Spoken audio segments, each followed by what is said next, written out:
There are a lot of different types of autonomies. You have autonomies which are territorial autonomies, and you have what you call functional autonomies, which could also be called ethnic autonomies. So there are some autonomies which are based on a specific territory, and there are other types of autonomies that are based on the specific ethnic group.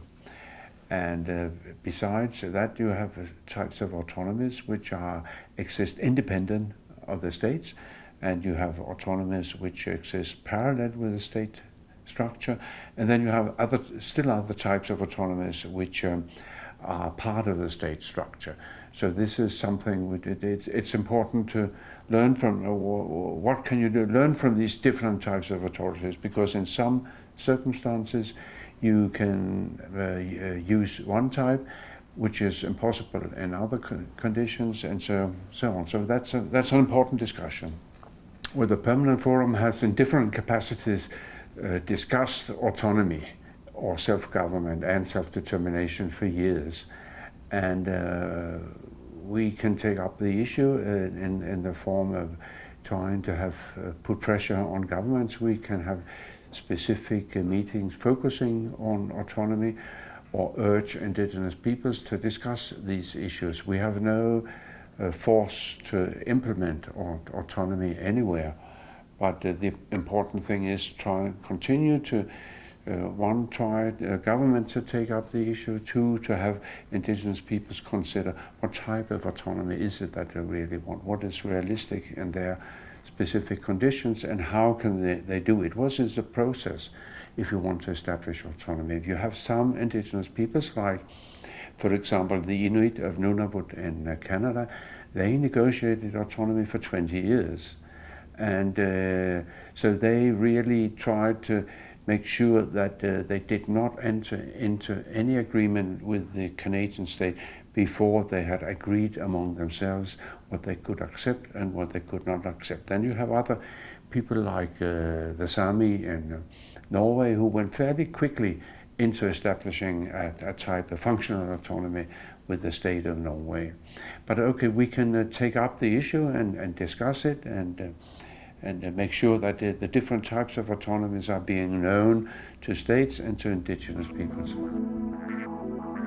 The example from Mexico City is a bit different from most other countries, because Mexico City has expanded so much that they have included villages, so that you could create or try to create autonomies within these old villages or communities. This is different, for example, from many other countries where indigenous peoples move to the cities, and there I would say that that would be my guess, that a kind of functional autonomy would be relevant to discuss, maybe in combination with a local territorial autonomy. If you take now the Sami in Norway, they have a kind of functional autonomy, but still they have a kind of Sami homeland, where the Sami people make up, if not the majority, then a substantial part of the population. But still, most of the Sami live out their Sami so-called homeland. So when they vote to their functional autonomy called the Sami Parliament, most of the voters are located in outside the homeland area. So this could be, if not a model, then something to learn from. If we take the example of Russia, in the 1920s, the new Soviet Union established different hierarchies of autonomy. So you had autonomy at the village level, at the regional, and on the larger level. And in specific, the local autonomies, the indigenous peoples made up the majority of the population. But very soon, the indigenous people became tiny minorities in all these kind of autonomies. And now that there is absolutely a tendency in the Russian system to withdraw the rights of the autonomies.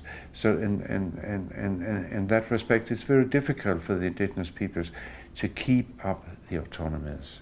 And also to, now that they are tiny minorities, does it make any sense to have a kind of territorial autonomy? I don't know. It is very difficult because the current system in Russia is completely dominated by one political party, which tries to put themselves on top of everything. At some of the village level in the indigenous areas, it makes sense to try to fight for that kind of local territorial autonomy, and maybe on top of that establish some kind of functional autonomy.